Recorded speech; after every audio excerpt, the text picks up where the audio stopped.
মোদি ম্যাজিকে টানা তৃতীয়বারের মতো ভারতের ক্ষমতায় আসতে যাচ্ছে কট্টর হিন্দুত্ববাদী দল বিজেপি।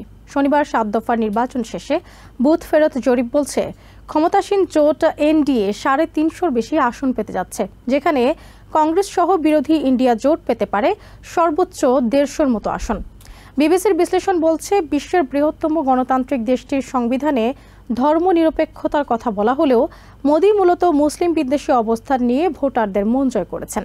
কংগ্রেস নেতা রাহুল গান্ধী সতর্ক করেছেন, বিজেপি আবারও ক্ষমতায় এলে ভারতের সংবিধান ধ্বংস করে দেবেন। ৪ জুন মঙ্গলবার নির্বাচনের ফলাফল ঘোষণা করা হবে। বর্তমানে পৃথিবীর সবচেয়ে জনবহুল দেশ ভারত, সে সাথে বিশ্বের বৃহত্তম গণতান্ত্রিক দেশও, যেখানে গত ১৯ এপ্রিল ভোট গ্রহণ শুরু হয়। প্রায় ৬ সপ্তাহ শেষে ১ জুন সপ্তম দফা ভোট গ্রহণের মাধ্যমে যার সমাপ্তি হয়। ৯৬৯ মিলিয়ন ভোটারের মাঝে এই প্রথম ভোট দিয়েছেন ১৮ মিলিয়ন তরুণ তরুণী। পুরো নির্বাচন পর্যবেক্ষণ করে দেশটির গণমাধ্যম সহ আন্তর্জাতিক সংবাদ সংস্থাগুলো বলছে, বুথ ফেরত জরিপে পরিষ্কার প্রধানমন্ত্রী নরেন্দ্র মোদি ম্যাজিকে টানা তৃতীয়বার ভারতের ক্ষমতায় আসীন হতে যাচ্ছে কট্টরপন্থী হিন্দুত্ববাদী দল BJP.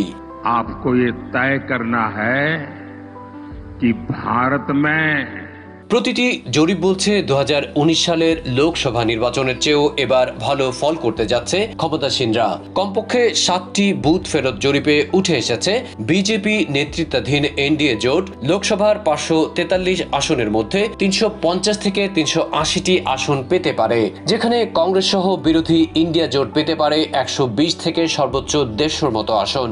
The BJP and its allies will come back with an increased majority for a third term. বিবিসির বিশ্লেষণ বলছে, বিশ্বের বৃহত্তম গণতান্ত্রিক দেশটির সংবিধানে ধর্ম নিরপেক্ষতার কথা জোর দিয়ে বলা হলেও মোদি মূলত মুসলিম বিদ্বেষী অবস্থান নিয়েই বিপুল ভোটারের মন জয় করেছেন। देश की संपत्ति पर पहला अधिकार मुसलमानों का है। কংগ্রেস নেতা রাহুল গান্ধী সতর্ক করে বলেছেন, বিজেপি আবারও ক্ষমতায় গেলে ভারতের সংবিধান ধ্বংস করে দেবে।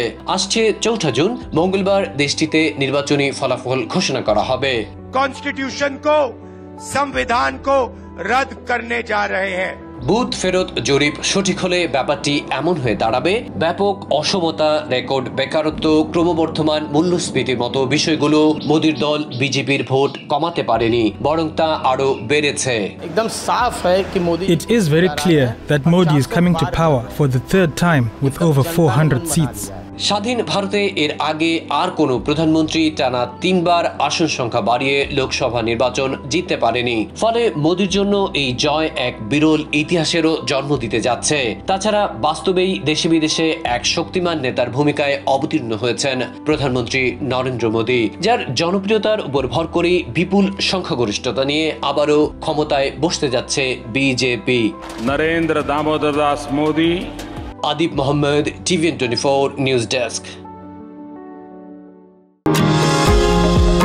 নিউ ইয়র্ক থেকে সম্প্রচারিত TVN24 টেলিভিশন বিশ্বজুড়ে বাঙালির কণ্ঠস্বর।